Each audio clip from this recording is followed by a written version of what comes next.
Not since the 08-09 season have Arsenal made the semi-finals of Europe's premier competition. After a long wait, the Gunners find themselves back in the final four, fighting it out with PSG, Barcelona and Inter for the biggest prize in club football. It's not often that we begin building up to a game this far in advance, but given it's all I can think about, I thought we'd make an exception and get started a little bit early. Delighted to say joining me is a fantastic guest, former Arsenal man turned one of the best analysts and pundits out there. Adrian Clarke is alongside me. Adrian, welcome back to the pod, mate. Great to see you. It's been a while. Yeah, thank you. Yeah, nice introduction. I appreciate that. It's good to be back. Good to look ahead to a Champions League semi-final. I haven't done that on behalf of Arsenal ever. So, let's just savour it, hey?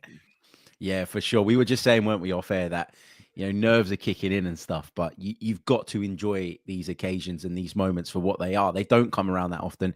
Just heard it there. 08-09 was the last time that Arsenal made it to the last four of this competition. It's been a long time coming, and I really do feel like we're in with a great shout. I'm not saying it'll be easy. I'm not saying we're guaranteed to progress. I think it'd be wrong to sort of go down that path, but I certainly think we've got a great chance.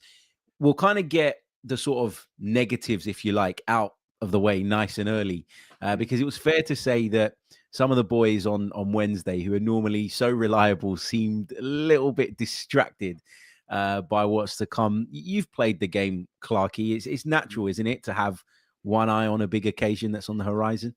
Yeah, I think so. Yeah, as much as you sort of talk up being professional, doing things right, staying in good habits, you just don't want to get injured, and you don't want to maybe push yourself as hard as you ordinarily would. And I think in that Palace game, what we saw was sort of a lackluster performance, a performance where really, without the ball, we were nowhere near it in terms of what we normally do in regards to pressing and getting tight to players, etc. And that's why Palace outshot us. And then with the ball, you need runners, and you need dynamic runs to sort of open up teams, certainly Premier League teams, and they were sort of a little bit few and far between. I just think we held back, tried to win it with the sort of minimum of effort, and just fell short, unfortunately. But if we go and spank PSG, no one's going to remember Palace at home.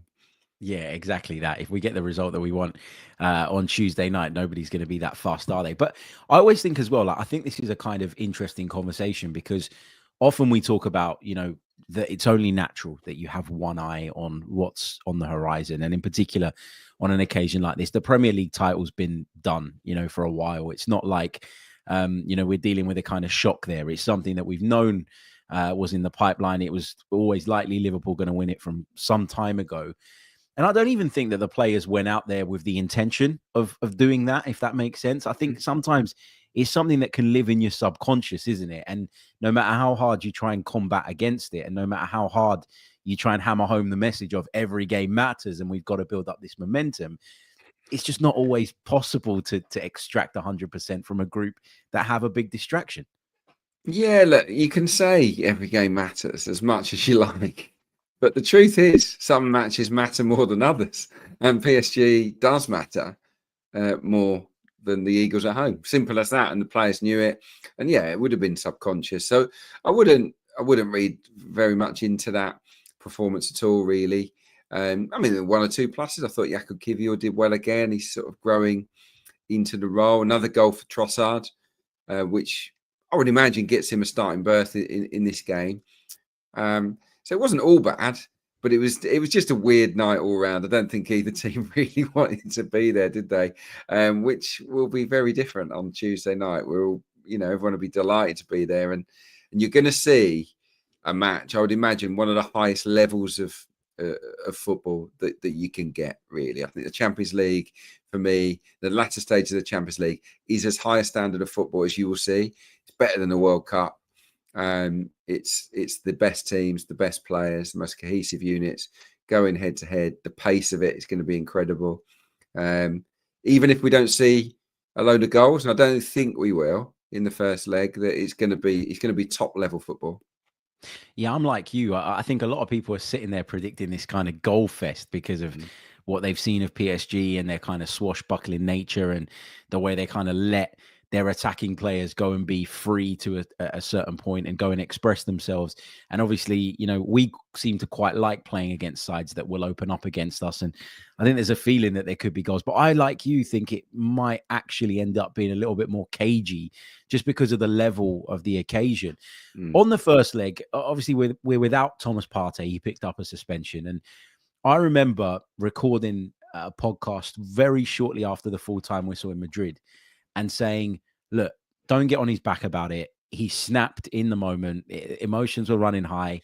He's a former Atletico Madrid player, and they were probably winding him up, right? I remember saying that. I remember saying it happens. If that's the only issue that we take with us into the semi-finals, then fine, we can live with that. We can deal with it. But as the time's gone on, I've become increasingly more frustrated by the fact that Thomas Partey did what he did, because I think it poses a question now. And I think these questions around what we do in terms of the lineup have only become louder since Mikel Merino missed the Crystal Palace game. Now, we don't know if he's going to be fit for PSG. I would guess that he probably will be. But, I mean, where are you at in terms of how we deal with the Partey absence? How would you reshuffle things? Look, he'll be fit. I'm sure of it. I don't know what's gone on there, but I'll be staggered if he's not out there. I kind of think Mikel Arteta's boxed into a corner. Merino has done brilliant up front. I think in the second leg he'll probably return up front to be that outlet for us, because I also feel that PSG have a slight weakness in the air. Longer balls they don't like, set pieces they certainly don't like. So I think second leg he goes up front, but in this first leg I just don't think Arteta has a choice but to drop him back into midfield and to use Trossard as a sort of roving striker. And I'm totally fine with that. Like, Trossard's in good goal scoring nick, isn't he? Scoring with both feet, making things happen. And what he does, he never stays in central positions. He'll move here, there and everywhere.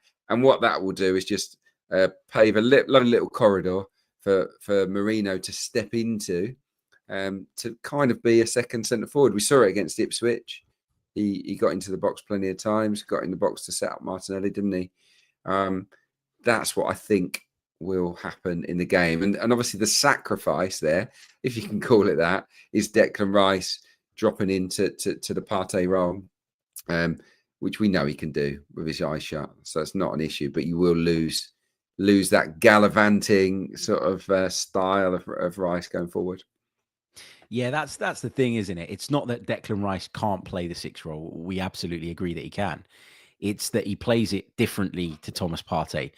And I feel like Declan Rice for me, and step in and tell me I'm wrong if you think I'm wrong. Declan Rice for me is more of a ball carrier, whereas Thomas Partey is more of a passer.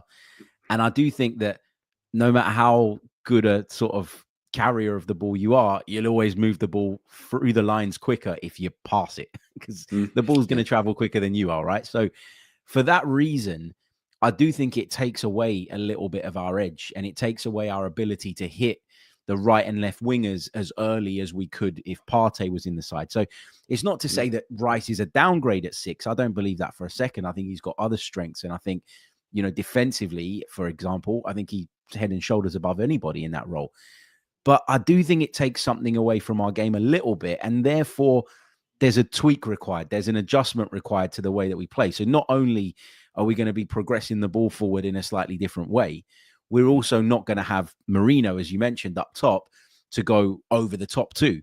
And so the tweak there has to be tweaks made. And I guess the good thing is we've got 6 days between Palace and obviously PSG to try and figure those things out. Yeah, definitely. It's not ideal. I don't think it would be plan A, but plan B is fine. I think that Declan Rice can zip his passes in. Trust me. He can zip passes in at a real crisp way. We just don't see him do it often enough. In a way, he might enjoy it just on this one-off night because he'll get more of the ball. And, he's quite low touch, isn't he, in terms of when he plays on the left of midfield. There are some games where he gets like 30 touches of the ball, and You know, you think about Wenger's Arsenal and how much of the ball Cazorla and Arteta and others had, you know, over 100 touches pretty much every game. It's a different kind of job that we're asking him to do. He can do this really well. I mean, at Ipswich, he played there, didn't he? And I know Ipswich and PSG are very, very different.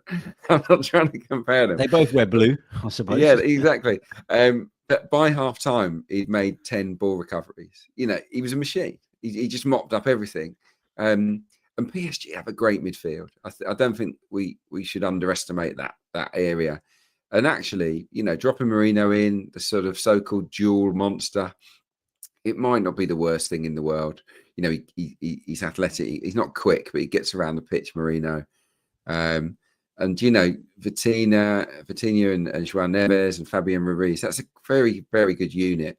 So I'm not upset to have Rice and Merino there potentially to sort of take care of them. In terms of that PSG midfield unit, you mentioned it, Vitinha, João Neves, Fabian Ruiz. It feels very balanced. It also feels to me, Clarkey, very technical. So is the right way to approach this to try and overpower them? I know we've got technical quality in our midfield as well. I'm not sort of seeking to play that down, but where I would say we have a bit of an edge is on the physical side of things. We've got a little bit more power. I wouldn't say running power necessarily, because I think those guys cover a hell of a lot of ground. And where the focus is always on their technical brilliance, that sometimes gets overlooked. But I don't want to use the term rough them up, because I feel like that's a little bit sort of Sam Allardyce. Oh no, let's rough them up, but Harry. Should we do that? Look, just stand them next to each other and you'll see the difference. You know, Rice and Merino against those guys, João Neves and Vitinha. It's a definite physical advantage, but then they're nippier and they're sharper, aren't they? And big guys don't find it easy against technical, smaller players. So, you know, there's pros and cons to look at it. But yeah, we can rough them up. We can win the physical battle, definitely. But yeah, what I'd like to think about our boys is that they've also got technical ability. And I think if you've got a big one that's technical against a little one that's technical, it's probably better to have the big one. You know, not every time, but I think that is an aspect of the game where we hold an advantage. But it doesn't mean that we're going to win the game just because of that. Because these guys are quality. What I kind of envisage is maybe Mikel Arteta being worried about Dembele and the front three, whoever they are. Probably be Doué and Kvaratskhelia with Barcola come off the bench. It's probably my hunch. But whoever it is, you don't want to be giving them space to run into. So I think we might actually let them have a lot of the ball and try and hit them on transitions. And that's where so those little guys will have it. Hopefully, bang, we use our brute strength, win the ball back, and then we get at them. Because as we know, the fullbacks, you know, Nuno Mendes and Hakimi, they will fly forward. And I think Villa certainly picked off some holes that they left in the last game. So if I'm Arteta, I'm not obsessed by dominating the ball in this game. So in that sense, maybe the absence of Partey not quite as important as it might be. Yeah, I think that's a great point. You mentioned the fullbacks and how they love to fly forward. Nuno Mendes and Ashraf Hakimi, you know, they're like steam trains coming down that right and left hand side. I did listen to Julien Laurens talking about Nuno Mendes recently, and he said something along the lines of, it hasn't always been that way for him at PSG, that he's sort of been let off the handle a little bit by Luis Enrique more recently, and that's obviously worked to good effect.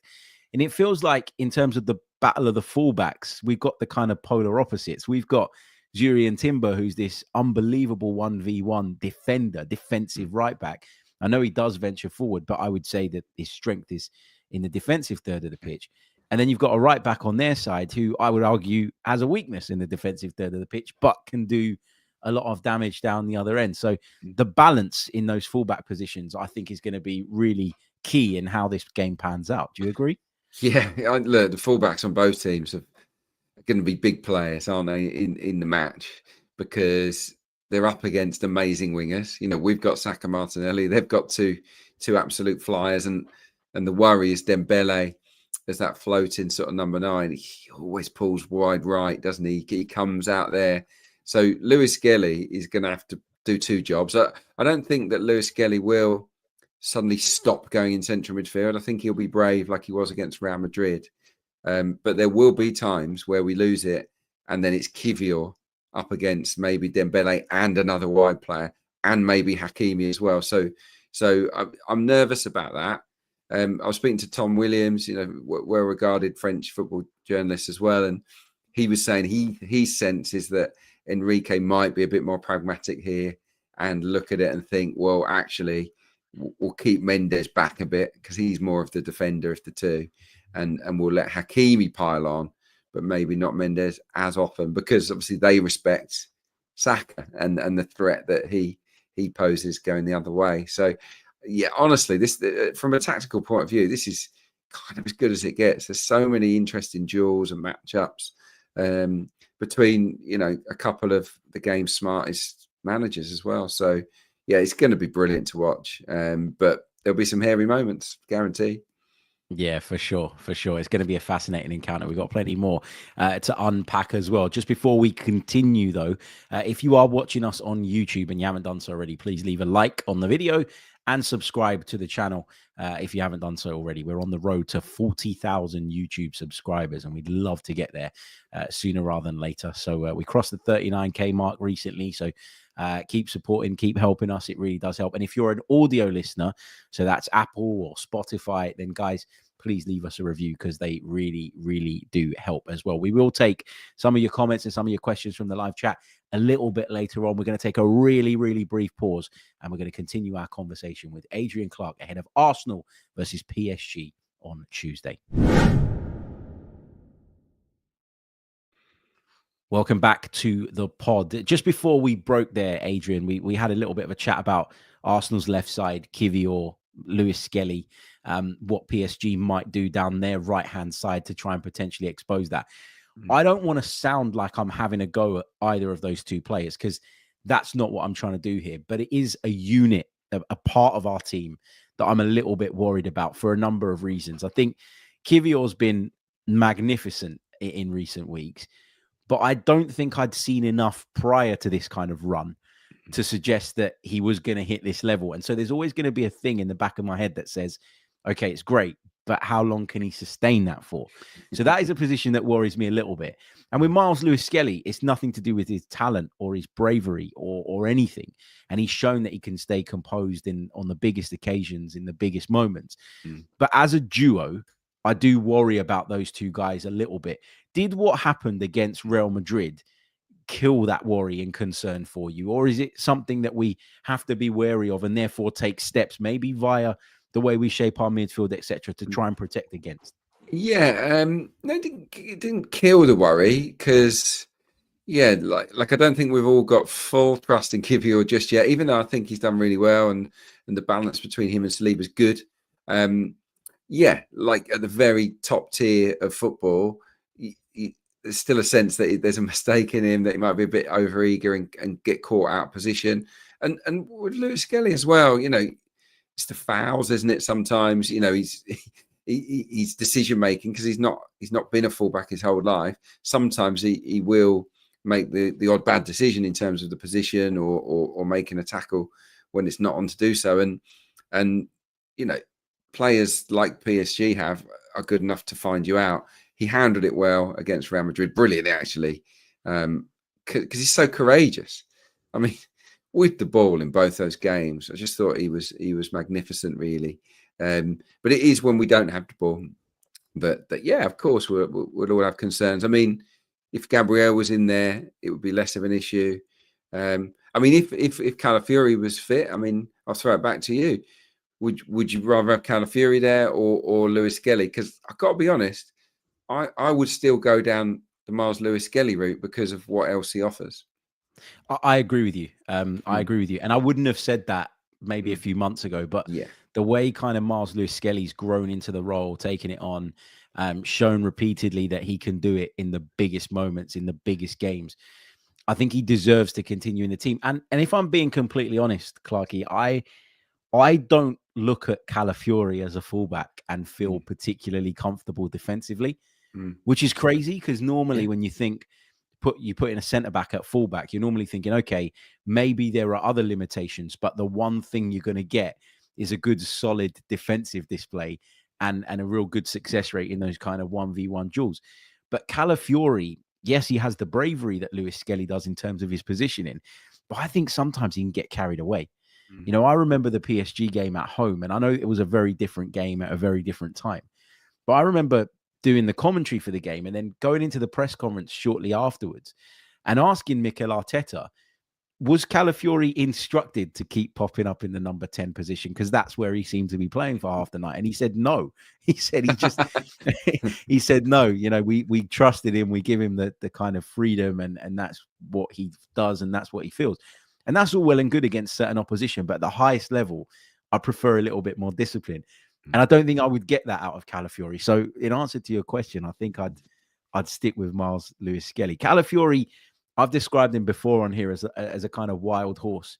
You let him off the reins, he might end up at the other end putting the ball in the back of the net, but he also could end up completely lost and in the middle of nowhere at a real crucial time. So yeah, no, not for me.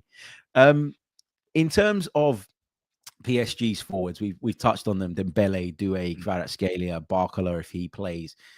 They seem a bit of a throwback to me to sort of players of yesteryear, players that have that little bit more license. They're not really system players when they have the ball. They can be when they're out of possession and they do tuck back into the right spaces. They're a very well drilled side. But does that in a lot of ways make it really difficult to prepare playing against them? That unpredictability is a real factor. Yeah, no, yeah, absolutely. It's one of the things that makes them such a special team, actually, because they work hard. You know, they work harder than Real Madrid's forwards do. So we won't be let off the hook like they let us. Dembele's the trigger, obviously, but no, when they attack, it's really fluid, and you will see Kvaratskhelia driving down the middle of the pitch, for example, on numerous occasions, and Dembele pulling wide. You could say the same about Doué when he comes in off the left, maybe. Same with Barcola, I think, is more someone that wants to run in behind. But they've got a bit of everything about them, haven't they? Kvaratskhelia is a throwback for me, you know, because he doesn't look like a modern day player really, but he's got that sort of maverick ability. He tries things. And you know, some of the goals he scores are just brilliant to watch, aren't they? So, yeah, he's someone that would make me feel a little bit nervous on the night. But look, you know, we want to test ourselves against the best. We've seen off Vinicius Junior and Mbappe and whatnot. So let's see off these guys. But they're really good. And over the course of those games, particularly against Liverpool and Villa, all of them shone brightly. And they all had amazing moments. So, we've got to ready ourselves for that. Yeah, for sure. Absolutely. They are wonderful to watch. And honestly, if we weren't in the Champions League playing against PSG, I'd probably be sitting there going, I'd quite like them to win it because I really like the playing style and stuff. So it's a bit annoying, actually, that we've had to come up against them. But hey, I just want to touch on William Saliba because listen, he's had to step up in the absence of Gabriel. I think he's kind of almost by default taken on that sort of leadership role in the center of the defense. I watched him really closely in Madrid. He was sort of waving people to get up alongside him, telling people to drop, calling the fullbacks in at times when that needed to happen. However, he did switch off at the Bernabeu. I know some people will say that David Raya shouldn't have played the pass, and you know, that's a valid argument. But for me, you still got to be more alert in that situation as a centre half. And we saw something similar again against Crystal Palace. Is that the thing? Is that, sorry, say that again. Is that the one thing, Clarke? Sorry, mate, my microphone cut out. I have no idea what happened there. I was just going to say, is that the kind of one thing, that ability to remain concentrated throughout a game? Is that something that William Saliba still needs to work on? We wax lyrical about him all the time. But is that just the one development area that's quite obvious at the moment? Yeah, I think so. Yeah. It's just concentration, isn't it? And he's just so chilled. Sometimes too chilled, and we saw that against Real Madrid. Definitely saw it against Crystal Palace, and you don't want that to become a habit. I do think that this season he hasn't been as imperious. I think Gabriel was the pick of the two. prior to getting injured. He's still amazing. And look, I had him down as sort of up there with Declan Rice in the second leg in terms of colossal performances until he made that ricket for the goal, and that confirmed Declan Rice as our player of the match for me. But he was on the end of everything. The ball was like a magnet to him, and he did step up. He is more of a leader now at the heart of that back four, and it will do him good actually. Losing someone like Gabriel, who's so charismatic, will force him to take on that extra responsibility, and it will help his development ultimately. But yeah, there's been a couple of mistakes. That said, I think it's good to make mistakes that don't matter, and it didn't matter against Real Madrid. Against Palace, it didn't really. It could tune him up nicely for a stellar performance in this game, because he'll know, I can't afford to lose my concentration here. Otherwise people are going to really think I've gone. So I think there'll be extra focus. Unfortunately, I think there'll be a little extra focus from PSG because of what happened against Villa, where they absolutely rode their luck. So they as well, I think, will be They will have learned things from the errors that they've made lately. Yeah, for sure. And I think you can say the same probably for David Raya as well, because I don't think he had his greatest game against Crystal Palace the other night, and he's normally been super reliable and hasn't really put a foot wrong. So maybe you're right. Maybe those mistakes coming at that point could just see them maybe be slightly more finely tuned going into what is undoubtedly not just the biggest game of our season, but probably the biggest game for the best part of 2 decades that Arsenal Football Club have been involved in.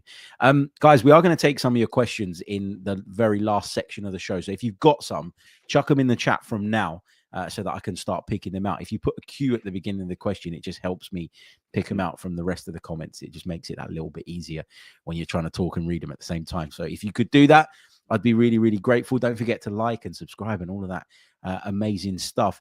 I do want to talk a little bit about this whole dynamic, first leg at home, second leg away. Often people have said in the past, and I think I made them right for many, many years, that actually playing at home in the second leg is an advantage. Now, where I feel a little bit frustrated is that Arsenal finished above both of these teams in the league phase, yet we've had to play against Real Madrid away in the second leg, and now the same with PSG. And it's not even the luck of the draw. If it was the luck of the draw, I could accept it. It's the way this kind of new Champions League format's been put together. Did what happened against Real Madrid, has that maybe altered your view on that? Is it better to be at home first? Is it better to be away? Does what happened against Madrid have any bearing, really? I think it just gives us a bit of confidence, doesn't it? That we can go anywhere, because look, they gave it some, didn't they? Real Madrid, they were fired up. The crowd was massive and noisy and scary, and they really did work hard in that second leg. They threw everything at us, and we still beat them, and we kept our cool, and we raised our game. So if you can do that there, you can definitely do it at the Parc des Princes, even though that's a tough away day as well. So and this team, I'm not worried about their temperament really on the road. I mean, they've shown it for so long, haven't they, Arsenal, under Arteta, that they can go anywhere and ride out a storm. I mean, just look at our record against the big six in recent times. So solid. So I'm not fussed, but if we have to go there and win the game, we can go there and win the game as far as I'm concerned. I just think it's a genuine 50-50 where, it could easily happen that they win the first leg and we win the second. That wouldn't shock me. But I just sense that these two managers, they will not want to be out of the tie. I think both will be a little bit cagier than anticipated in the first leg, and it could be sort of a showdown in Paris to go through to Munich. That's kind of how I see it. I'll take the 4-0 win, don't get me wrong, but I don't see us taking crazy risks in this game just because we're away in the second leg. I don't see that as being the way to go.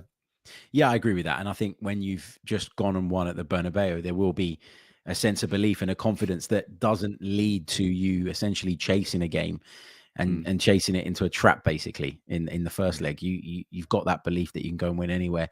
there's nowhere more difficult to go than where we've already been. So that will be the message that I think the manager will be trying to put across. We did play them earlier in the season, as we kind of mentioned. A 2-0 win for us. Havertz scored from Trossard's cross, I think, and then Saka bent a free kick in that I think was a cross, but nobody got a touch, and it ended up in the back of the net, which was great. After that, it felt like we just kind of kept PSG at arm's length. It wasn't the type of game where we were really kind of going for blood. We seemed to, that meme you see of the big guy sort of holding the little guy by the forehead as he's swinging punches and can't land them. It felt a bit like that. Yeah. Does that have any bearing for you on what happens here? I know PSG have developed and improved since then, but do you read into that at all? Or is that something that you should just completely discard now?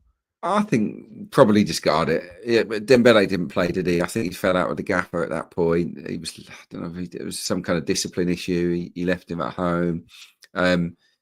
They weren't as good then as they are now. Lewis-Skelly wasn't there, for example. So, I think that one's gone. It was a low-key-ish game between two big teams, but it wasn't a thriller, was it?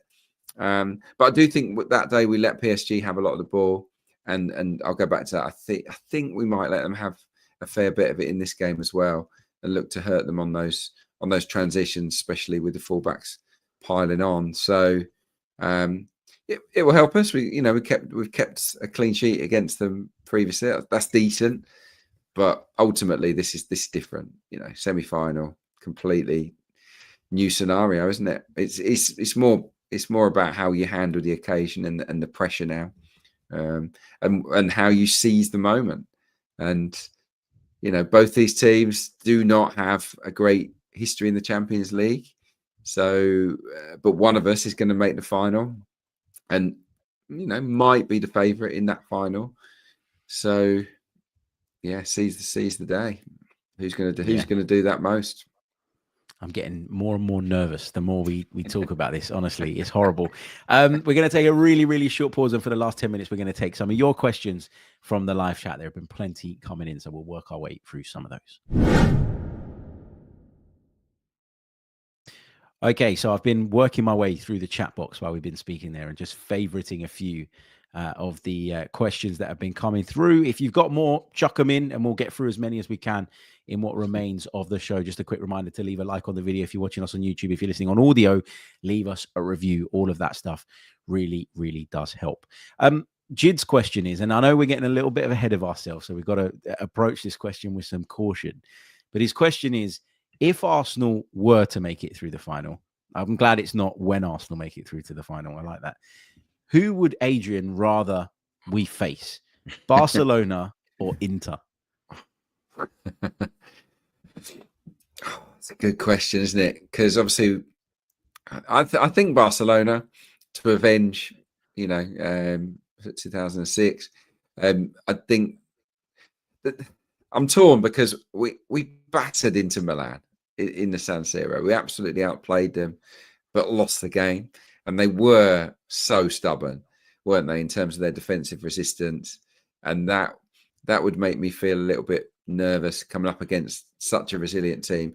Barcelona would be more fun, more scary, yes, but definitely they'll leave holes and we could create chances to score. So I think it'd be a better final if it was Arsenal against Barcelona.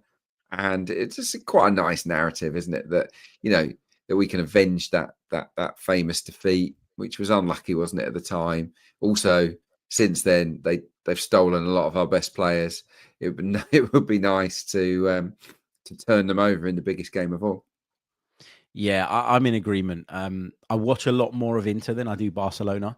I've got that kind of love for Serie A that means I follow it a lot more closely. And so while I know probably more about Inter, I do feel like, as you say, Barcelona, it's kind of the case of, look, styles make fights. And I think Barcelona's style would mean more joy for us in the sense of, I think we could soak up some of what they would bring as an attacking force, and we could hit them on the transition. Whereas Inter will just keep you at arm's length and try and suffocate the game. And I don't think that necessarily suits us. And obviously there's the point about avenging the 2006 defeat. That was one of the worst days of my life, if not the worst day. I've still not watched the highlights back properly because I can't bring myself to do it. I was a 16-year-old kid who was bawling his eyes out when we lost that final, and so I feel like for my own personal growth, I need that revenge for sure. Jaffa puts forward a really good question. What do we do if Merino isn't fit for PSG? Now, obviously, we hope he is, but in the event that he's not, how would you go about solving that issue? Because there's a couple of things that I've seen someone in the chat suggest that maybe Zinchenko comes into midfield and you leave Trossard up top. I've seen some people say Trossard comes in as a left 8, and then you go with Martinelli or Nwaneri. I don't know. It's a really tough one. I think it's the only option. Obviously, with no Jorginho, it really does limit our options. So I think the only way, you're not, because Calafiori's not fit, you can't really put Miles Lewis-Skelly into midfield. We also haven't seen a lot of him there. So, but we have seen Zinchenko in midfield. He's played, top level international football in that position as well. He can handle it. And yeah, that's what I would do. Obviously, we'd lose that physical advantage that we were talking about earlier. But, he'd bring his own qualities, wouldn't he, that technically to that position. So, yeah, I think that would be the only thing Arteta could do.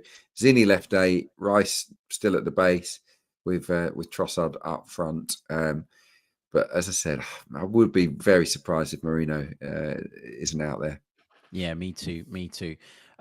Would there be a temptation, though, in the event that he wasn't, to maybe put Miles Lewis-Skelly into the midfield? Or do you think that takes away too much from the left-back position? Because then you'd be putting either Zini or Tierney in there.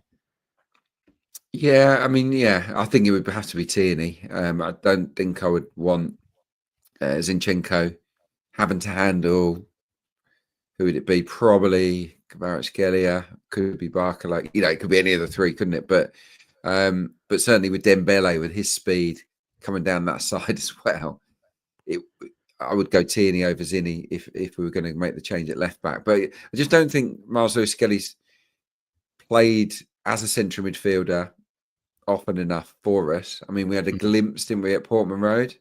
That's it, really. I know he's in there a lot, but he's not playing as a central midfielder. So that would be too much fiddling around, I think, with the team tactically. Keep it simple. For me, it would be a no-brainer of Zinchenko with Trossard up front. It's really different as well, isn't it? Sort of starting in midfield and drifting into midfield. Because you start there, you're the subject of the opposition's attention. It's a midfield battle between you and the opposition. Whereas when you're drifting in there as the spare man, often there's that little bit of confusion around, right, who's going to go out there and deal with you? Who's going to come out of position, break the shape, if you like, to go and deal with that overload and that extra man? And that's what most of the time gives you that advantage as the player going in there, just that little delay in terms of how you're dealt with. And that gives you some space. So I agree with you. Just because he's going into midfield and doing a really good job, it doesn't mean that that's necessarily going to translate into Miles Lewis-Skelly being a great midfielder. There is a question in there about that. Do you think his future is at left back? Because Mikel Arteta kind of hinted the other day that, look, yes, that's his position for now, but I wouldn't rule out him playing anywhere else. Where do you see the future for MLS? It's open, isn't it? Yeah. He could definitely play central midfield, 100%. But he'd need to practice it at first team level. We want to see him over a period of time. I just think at the moment there's no need. He's doing this dual role quite magnificently. So let's not mess him around. Let's let him perfect that and see where it takes us. But look, say next season Declan Rice is injured, heaven forbid, and there's no Jorginho, maybe no Thomas Partey. We might sign Zubimendi. Maybe he's out. So we've got a midfield crisis. Can I see Lewis-Skelly being asked to do the job? Totally, absolutely, and he'll probably be brilliant. But at the moment, there are a lot of players in his way, aren't there? Partey and Rice in particular. So, it will happen, but there's no need to rush it. Yeah, I agree with that. Freddie says, how about White at right back, Timber at left back, and MLS in midfield? I think, again, to Adrian's point, it's too many changes, isn't it? It's too much reshuffling. I mean, I loved White, Erdegaard and Saka at Ipswich, didn't you? It was like Oh, they talk about a throwback, wasn't throwback. We use the word throwback. It was a throwback to last year or the year before, wasn't it? They just love playing with each other. They've got this combo, this chemistry. It's great, but that's Ipswich, and I don't actually think that Ben White is. He's clearly not right, is he? Because he sort of plays one, then he's out completely and whatnot. Physically, he's not in an amazing place, and I've got to say, defensively, there have been one or two shaky moments from him in the games that he's featured in. So if he'd come in and been amazing and made no mistakes and been totally flawless, I might have been able to get on board with that. But for me, no, there's no need to play Ben White here from the start and move effectively, 3 players around. It's just, yeah, the team's been. We want as close to the team that beat Real Madrid as possible, in my opinion. Because it works so well. So let's not deviate unnecessarily. Would be my view on that. Yeah, Imran, we've kind of answered the first part of the question earlier on in the show, so I'll leave that bit out. But the second part is: are you concerned, Adrian, by Arteta's inexperience at this level? This is something that's leveled at him a lot. Inexperienced. Is that a concern for you, or are you over that now? I'm over it. You don't get much higher level. I mean, obviously the traditional big 6 aren't in great shape this year, but his record against other managers in recent times, the top end managers in the Premier League, is very good. And just look at the way we've performed in the Champions League. I mean, we lost one game, haven't we? Just to Inter, and that was very unlucky. It's a joke of a penalty, remember? Yeah. So really, we could easily have got to this stage being unbeaten and deservedly being unbeaten. And you also got to take into account 2 of the 4 semi-finalists were in the league phase against us. We didn't have an easy run of games. He's just beaten Ancelotti over 2 legs. Now, I know Ancelotti isn't the world's most amazing tactician, but record's pretty good. Yeah. So yeah, I think Arteta belongs at the high level of coaching. What I will say though is that Enrique is good. He's really smart, and I do think that pound for pound, he's probably slightly ahead of Mikel Arteta at the moment because of his experience. That doesn't mean he's going to outcoach him across this tie. If Arteta can outcoach Enrique, his stock will be ridiculously high. Yeah, absolutely. And fingers crossed he's able to overcome him.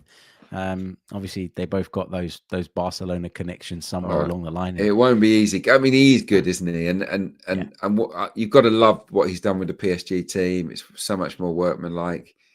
They're great to watch. There's a bit of Barcelona flair about them. Yeah, he's one of the world's finest. There's no doubt about that. But Arteta, don't underestimate Mikel Arteta. His record is getting better and better. For sure, it is indeed. Just one final question, Adrian, before I let you go, and it is a question that I'm putting to everybody that is coming on the Chronicles of a Gooner at the moment. So I can't let you get away without me asking it. And it's a simple question, and it's with regards to our summer. Simply Sesko or Gyökeres? You're asking. Oh, okay. You can sign one or the other. So hard. Can I just say Isak? Sesko, Gyökeres. Do you know what? I haven't seen enough of Sesko to just nail my colours to his mask. I just haven't. I've seen the show reels and I've seen him in action, and I've seen good bits. I've seen less good bits. I've seen a lot more of Victor Gyökeres, and I would go with him. I would go with Gyökeres because his power and pace would frighten opponents. He'd run down the side of defenders all day long, and we've got some really good progressive passes that will slip him in. He is a finisher. I think he's a slightly better finisher than Sesko, even though Sesko scores some worldies. He's not the most refined finisher. I'll give you that. He's more brute force, isn't he? But he will work. Sorry? That works too. Exactly. Well, what I like about Gyökeres, and I'm going back to when he was at Coventry now, and I work a lot on the EFL, and I saw him and I thought, whoa, I really like this player. It was his work rate. He just doesn't stop moving, and he will really suit the team when we don't have the ball.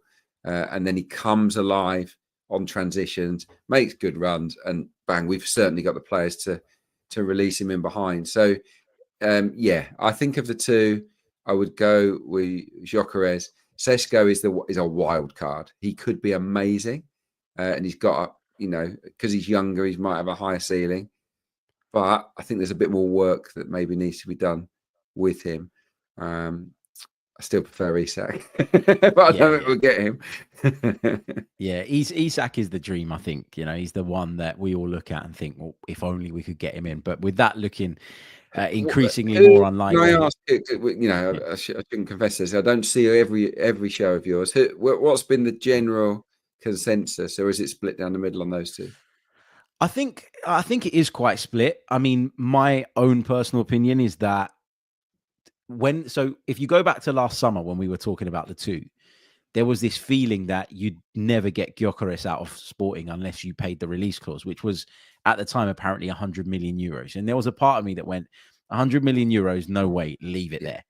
And then there was chat about Sesko at like sort of 55, 60 million quid. And I'm looking at that and I'm thinking risk versus reward. Is there that much difference between the two players? Obviously, Sesko's that bit younger.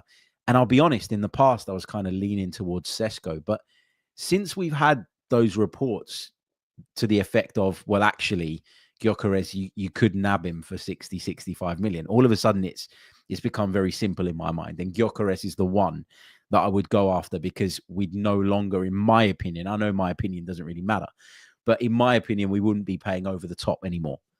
And it would actually be a really reasonable price for a player who's ready for the here and now, as opposed to another project signing. It's all about the here and now. We know we still haven't won a trophy. We might do in a few weeks' time. Let's hope, hope and pray that happens.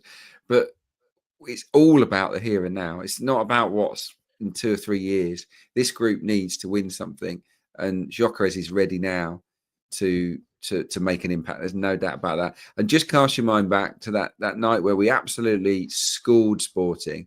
We were brilliant. He still was a massive threat, wasn't he? Yeah. I mean, running down the side of Gabriel and Saliba, he was very, very dangerous. So yeah, I won't be upset at all if that's the play we land on. Yeah, it's not often that those two get run ragged. And it's mad to say they got run ragged in a game that we won so comfortably, but they did get pulled apart. They had to turn and run back towards their own goal, which no centre-half, no matter how good you are, wants to be doing on a regular basis. So, yeah, you're absolutely right, and I agree with you. Adrian, thank you so much, mate. It's been a really, really enjoyable show. Always a pleasure having you on. Let people know what you're up to and how they can keep up to date with your fantastic work. Oh, thanks, Harry. Yeah. Well, look, on the match day, if you're not at the game, I mean, if you're at the game, actually, you can hear our commentary, I think, in the concourse. But if you're not at the games, we've got the live audio commentary. Me and Dan Roebuck do every game. So yeah, check it out on the app, on the website. A lot of people are syncing because they don't like TNT or Sky sometimes. A little bit anti-Arsenal sometimes. So a lot of people are sort of syncing their TV pictures with our audio. And they say they enjoy it, so maybe give that a go. But yeah, on social media, I'm just on at Adrian J Clarke with an E. But yeah, very happy to be talking about Arsenal, analysing Arsenal. It's a pretty cool gig, really. Yeah, Adrian does. And my microphone cut out again. Anyway, that's the perks of doing it live, hey. But Adrian does some fantastic work, as I was about to say there before my microphone decided to go a little bit crazy. Yeah, give him a follow. I'll leave his handle in the description below as well. And yeah, we'll see you all on the next show. I'm sure there's going to be plenty of back and forth in terms of opinions and feelings ahead of this big PSG game. But fingers crossed Arsenal can get half the job done. It'll only be half the job, regardless of what the score is. And we can go again in Paris the week after. And book our place in Munich. Fingers crossed. Thank you all so much for joining us. As always, like, subscribe, review, all the rest of it. And we'll see you on the next episode. Until then, take care of yourselves and have a great day. Goodbye.